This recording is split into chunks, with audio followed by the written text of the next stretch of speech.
Assalamualaikum warahmatullahi wabarakatuh. Halo adik-adik peserta didik baru di SMK Pelita 1, Pelita 2, dan Kesehatan. Kami dari Panitia Masa Perkenalan Lingkungan Sekolah atau MPLS akan memberikan materi yang harus kalian simak banget, karena penting pakai banget, agar kalian sebagai peserta didik yang baru melangkahkan kaki di SMK Pelita tercinta ini nantinya akan menjadi pribadi yang memiliki karakter untuk masa depan cerah yang siap kalian songsong. Nah, materi kali ini yaitu tentang remaja berkarakter akan bilang say no to drugs. Sebelumnya perlu kalian pahami dulu ya, siapa sih yang disebut remaja itu? Nah, jadi remaja adalah orang yang berada pada rentang usia 10 hingga 19 tahun dengan periode pertumbuhan antara masa kanak-kanak dan dewasa. Nah, kalian itu termasuk remaja jadinya ya. Kalau di SMK Pelita ini jumlah remaja kelas 10-nya itu 1.500 di tahun 2020 ini, bagaimana dengan jumlah remaja kita di Indonesia ya? Apalagi di tahun 2050 nanti. Nah, dari grafik diperkirakan akan berjumlah 55 jutaan loh ya. Wah, besar banget kan jumlahnya? Nah, lantas kalau remajanya bertambah, emang kenapa? Nah, jadi kita bisa melihat adanya potensi, karena itu berarti sumber daya manusia pastinya bertambah. Dan yang kedua, remaja sebagai aset penggerak pembangunan bangsa Indonesia juga bertambah. Tapi potensi itu akan nyata ketika remajanya harus berkualitas. Sehingga konsekuensinya kalau misalkan ingin menjadi potensi, maka remajanya harus berkualitas dalam arti menjadi remaja yang sehat, menjadi remaja yang terdidik, dan juga menjadi remaja yang berkarakter. Tapi masalahnya, kamu termasuk yang mana nih? Apakah kamu yang suka nongkrong dan tawuran, yang ngikutin fashion masa kini, atau gaya gaul senang musik, atau mungkin yang pacaran melulu dan galau cinta melulu, atau masanya yang senang belajar? Ayo, kamu termasuk yang mana coba? Untuk menjawab semua itu, kita tuh mesti menjadi remaja berkarakter. Wah, apaan tuh? Jadi karakter tuh bukan sekedar penampilan, tapi berkarakter itu berkepribadian, berperilaku, dan berwatak. Nah, tapi bukan hanya sekedar berkarakter saja, tapi remaja juga harus mempunyai karakter yang unggul. Seperti apa sih kalau remaja mempunyai karakter yang unggul itu? Yang pertama, dia itu religius, di mana dia melakukan yang terbaik terhadap diri sendiri, untuk sesama manusia, lingkungan, bangsa, dan juga negara. Kemudian dia akan mengoptimalkan kemampuan dan pengetahuan dirinya disertai kesadaran dan motivasi. Jadi kesimpulannya, yang dimaksud dengan remaja berkarakter itu adalah remaja yang religius, sehat, cerdas, dan produktif. Nah, kemudian religius, sehat, cerdas, produktif itu gambarannya kayak gimana sih? Nah, yang pertama nih, religius. Religius itu kalau sikap dan tindakan kamu sesuai dengan perintah dan larangan Tuhan. Ciri-cirinya yaitu, yang pertama, pastinya punya agama dulu ya. Yang kedua, menjalankan perintah dan larangan Tuhan. Yang ketiga, tekun ibadah. Kemudian berhati-hati dalam berucap dan bertingkah laku, gak asal ngomong, gak asal jeplak. Kemudian juga gak jadi netizen yang kejam gitu kan kalau komen. Kemudian dia akan terus berusaha ya, apapun yang terjadi. Wah, walau badai kehidupan menerpa ya, dia tetap tidak berputus asa dan selalu berusaha. Dan pastinya seseorang yang religius itu, dia selalu bersyukur terhadap apa-apa yang diberikan Tuhan kepada kita, karena itu pasti yang terbaik, ya kan? Nah, kalau remaja sehat itu, dia tidak merokok, tidak minum minuman keras, tidak mengkonsumsi narkoba, dan juga tidak melakukan seks bebas. Nah, untuk menjadi sehat, yang pertama kita harus sehat fisiknya. Nah, untuk sehat fisik kita itu harus bangun pagi-pagi, jangan kesiangan, jangan kalah sama ayam gitu ya. Dan juga setelah bangun pagi, jangan lupa olahraga. Kemudian sarapan ya, nggak boleh lupa. Nanti kalau misalkan lupa, kalian beraktivitas, kelupaan sampai siang, akhirnya nanti punya penyakit gitu ya, akhirnya lemes dan nggak bergairah dalam melakukan tugas gitu ya. Kemudian juga ketika kalian makan, itu makannya asuh, yaitu makan makanan yang aman, sehat, utuh dan juga halal. Dan jangan banyak begadang ya, nggak boleh, nggak sehat. Kemudian kalian juga harus sering bersih-bersih, jangan jorok, jangan sampai nggak mandi seminggu, jangan sampai baju nggak diganti gitu kan selama sebulan. Wah, itu sih parah ya. Ya pokoknya begitu ya untuk menjadi sehat fisik.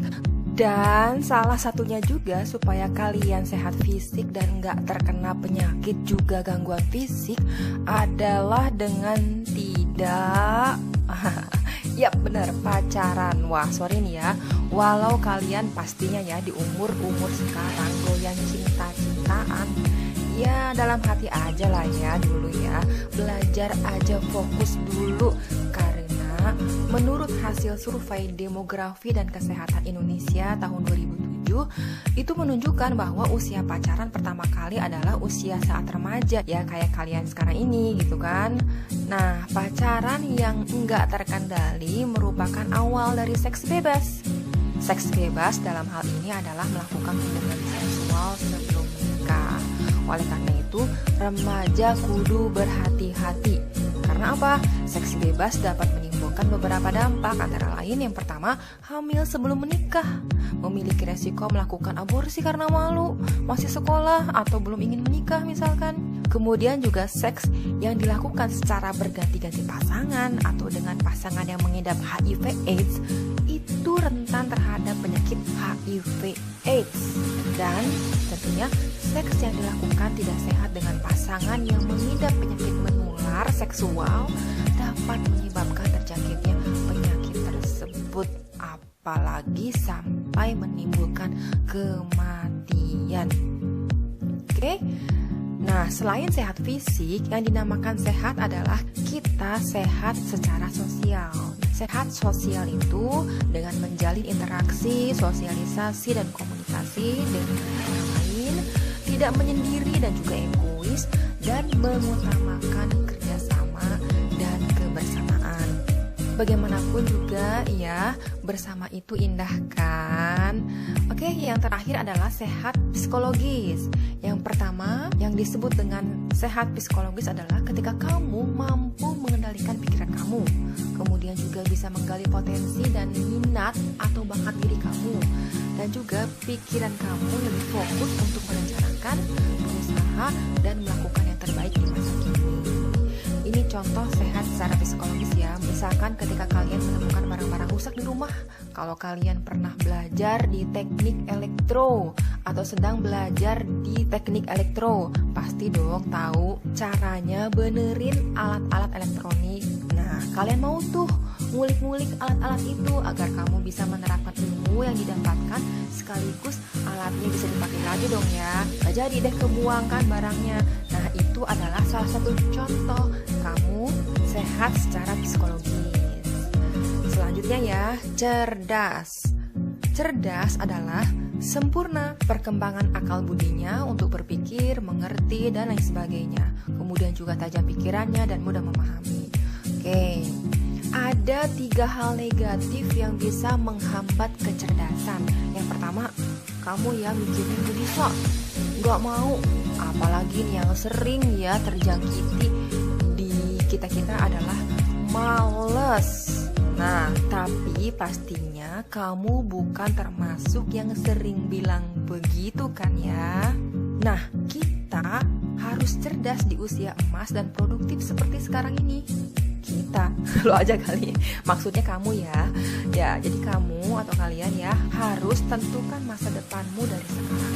Ketika kita punya niat, tekad, dan kerja keras, maka yakin deh kita pasti bisa melakukannya. Apapun yang kalian inginkan untuk masa depan yang cerah. Nah, tentunya kamu termasuk orang yang cerdas kan? Orang yang berpikir tepat, mempunyai jiwa leadership atau pemimpin atau entrepreneurship alias wirausahawan, kreatif dan aktif berinteraksi secara sosial. Yap, kemudian produktif. Kita akan menjadi remaja produktif ketika kita dapat memanfaatkan waktu dengan baik.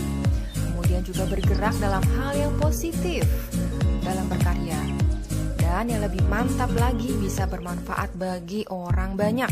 Oke, bagaimana caranya kalau mau jadi remaja produktif? Yang pertama, kamu harus membangunkan orientasi, arah dan tujuan yang jelas. Karena dengan orientasi, arah dan tujuan yang jelas, maka hasilnya pun akan bernilai untuk langkah selanjutnya.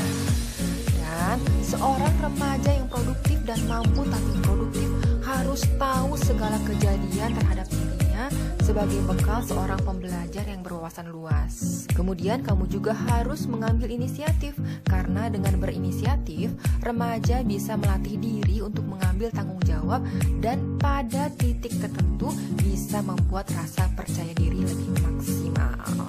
Oke? Produktif tidak selalu berarti melakukan semua sendiri. Dalam konteks ini, kita bisa berinisiatif membentuk kelompok belajar untuk memecahkan dan saling membantu jika ada kesulitan dalam belajar. Sehingga dengan hal itu, seseorang bisa saling menguatkan satu sama lain untuk mencapai kesuksesan dengan menghargai usaha-usaha perbaikan ya. Kemudian, seorang remaja yang produktif harus selalu haus akan prestasi. Tapi suka ada nih ketakutan dalam diri seseorang untuk memulai berkarya. Oleh karena itu nih, ada beberapa langkah yang dapat kamu lakukan agar dapat memulai berkarya, yaitu yang pertama, menggali ilmu sebanyak mungkin dengan cara membaca koran, majalah, kemudian melihat siaran televisi, terutama ya yang bermanfaat dan mengandung nilai positif. Kemudian juga mengikuti seminar, workshop, pelatihan, juga membaca di situs internet yang berkaitan dengan ilmu pengetahuan. Yang kedua, kalian harus berani mencoba berkarya dan bekerja. Berarti kalian wajib menghilangkan rasa takut dan khawatir gagal yang ada pada diri kamu. Dan kalian bisa mencari kesempatan dan menggunakan peluang, misalkan dengan mengikuti lomba ilmiah, lomba inovatif, dan lain sebagainya. Serta jangan lewatkan peluang untuk kerja. Kemudian, mulailah dengan melakukan sesuatu sesuai kemampuan yang kamu miliki, meskipun sederhana.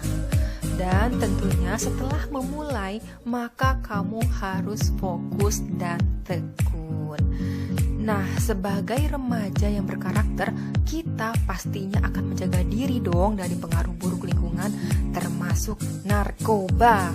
Yuk kita kepoin narkoba supaya kalian tidak terjerumus ke dalamnya.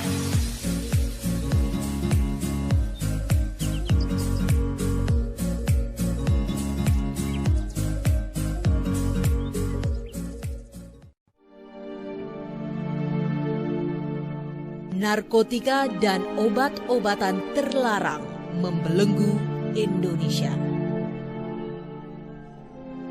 Jutaan manusia terjebak dalam jerat hitam narkoba.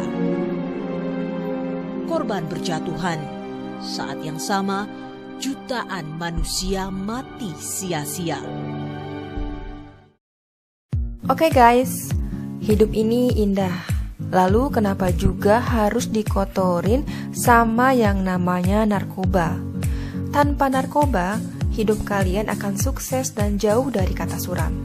Jadi, kalian harus dengan lantang mengatakan no to drugs atau tidak untuk obat-obatan. Untuk itu, kalian harus punya pengetahuan tentang narkoba agar tidak terjerumus ke dalamnya. Nah, narkoba adalah singkatan dari narkotika dan obat-obatan. Orang juga mengenalnya sebagai nabza. Narkoba atau nabza ini terbagi menjadi 3 jenis, yaitu narkotika, psikotropika, dan zat adiktif. Untuk narkotika, dia adalah zat yang menimbulkan penurunan atau perubahan kesadaran. Hilangnya rasa juga mengurangi dan menghilangkan rasa nyeri. Sedang psikotropika itu adalah obat yang berkhasiat psikoaktif melalui pengaruh selektif pada susunan saraf pusat yang menyebabkan perubahan khas pada aktivitas mental dan perilaku. Dan untuk zat adiktif itu adalah bahan atau zat yang berpengaruh psikoaktif selain narkotika dan psikotropika. Baik, untuk nabza atau narkoba, dia dapat digolongkan juga berdasarkan efek yang ditimbulkannya. Seperti dia itu bisa sebagai stimulan karena dia itu bisa mempercepat atau meningkatkan proses dalam tubuh. Kemudian juga ada sebagai depresan, dia kebalikannya malah ya, dia dapat menurunkan atau memperlambat proses dalam tubuh. Dan juga sebagai halusinogen, dia dapat menyebabkan halusinasi atau khayalan. Sekarang kita bahas narkotika. Untuk klasifikasi golongan narkotika, itu ada 3 golongan. Tentunya golongan yang pertama itu dia mempunyai efek ketergantungan sangat tinggi ya. Sebagai contoh, untuk golongan pertama ada opiat, ganja, dan kokain. Kemudian golongan kedua dengan tingkat ketergantungan tinggi yang sebenarnya penggunaannya itu hanya untuk bahan baku produksi obat, bukan untuk narkoba ya. Contohnya adalah morfin. Kemudian golongan ketiga dengan tingkat ketergantungan ringan itu contohnya adalah kodein. Kita mengenal heroin atau putau dengan cara pemakaian injeksi ya. Itu juga termasuk narkotika golongan 1, alias dia bisa menyebabkan ketergantungan yang sangat tinggi. Jadi hati-hati ya. Next ada psikotropika dan golongannya. Kalau ini ada 4 golongan ya. Tentunya golongan yang pertama itu berpotensi sangat tinggi menyebabkan ketergantungan. Sebagai contoh dari psikotropika adalah pil ekstasi. Emang dia bentuknya warna-warni dan lucu gitu ya cetakan obatnya. Namun jangan salah ya, berbahaya. Ada juga LSD atau lysergic acid ethylamide yang terdapat pada lem. Makanya ada yang menyalahgunakan lem itu bukan sebagai fungsinya sebagai perekat, namun malah dijadikan narkoba. Jadi ketika mereka menggunakannya, mereka memakai kata ngelem. Serem ya. Nah terakhir, zat adiktif seperti minuman keras atau minuman beralkohol ya, dan rokok. So hati-hati nih kalau kalian perokok atau bahkan sudah menjadi pecandu rokok. Terus bagaimana sih cara mengenali penyalahgunaan narkoba? Di antaranya narkotika. Nah di sini ada tanda-tandanya ya. Misalkan kalau jalan dia itu sempoyongan, bicaranya itu nggak jelas gitu ya, atau orang ngomong bicaranya pelo gitu. Kemudian apatis, kemudian juga ada alat bantu penggunaan narkotika yang jelas dia itu nggak mikirin kebersihan dan kesehatan. Kemudian dapat juga ditemukan banyak bekas sayatan atau suntikan. Dia juga introvert dan sering marah-marah atau emosional dan agresif. Kemudian untuk kondisinya sendiri, jika kalian itu menggunakan narkotika, yang pertama tentunya tubuh akan beradaptasi dengan efek pengkonsumsian narkotika. Kemudian dibutuhkan dosis yang semakin meningkat untuk memperoleh efek yang diinginkan. Setelah dipakai terus-menerus karena ketagihan, maka akan ada kondisi overdosis atau juga mungkin putus zat sakau. Kemudian juga dapat menimbulkan penyakit seperti gangguan jiwa, wah parah banget ya, TBC, hepatitis, juga HIV/AIDS, dan tentunya itu ada sugest atau craving, di mana dorongan yang sangat kuat untuk memakai zat kembali meskipun sudah lama tidak menggunakan. Nah jadi guys, narkoba itu berbahaya. Narkoba jika disalahgunakan dapat menimbulkan berbagai akibat berbahaya baik langsung maupun tidak langsung. Untuk dampak langsung itu bisa mempengaruhi jiwa dan juga tubuh kita. Untuk kejiwaan dia bisa menyebabkan depresi mental, gangguan jiwa berat, bahkan bunuh diri dan juga tindak kejahatan. Untuk tubuh yang jelas ya ada penyakit dan gangguan pada tubuh. Untuk dampak tidak langsungnya tentunya akan keluar banyak uang ya untuk perawatan dan penyembuhan, dikucilkan masyarakat, juga bahkan di penjara. Untuk hukumannya sendiri tergantung penggunaan obatnya. Kalian dapat 3 aja hukuman, maksimal 15 tahun penjara dan maksimal denda 1 miliar rupiah. Waduh, serem banget. Tapi kalau misalkan kalian masih ingin mencoba juga, aduh kebangetan deh kalau sudah mendengarkan penjelasan ini. Ya, jadi perlu diingat, narkoba hanya boleh dipakai untuk kepentingan medis, semisal operasi atau untuk kepentingan ilmu pengetahuan. Terakhir, yuk kita cegah dan berantas narkoba dengan cara memperkuat iman, memilih lingkungan dengan pergaulan yang sehat, kemudian juga berkomunikasi dengan baik dengan lingkungan keluarga terutama ya, di sekolah juga sama komunikasi baik juga dengan masyarakat sekitar, serta hindari pintu masuk narkoba dengan berhenti atau tidak merokok. Sehingga yuk menjadi remaja berkarakter, jauhi narkoba dan bangun masa depan cerah demi diri sendiri, keluarga, masyarakat, dan bangsa juga negara. Semoga bermanfaat. Wassalamualaikum warahmatullahi wabarakatuh.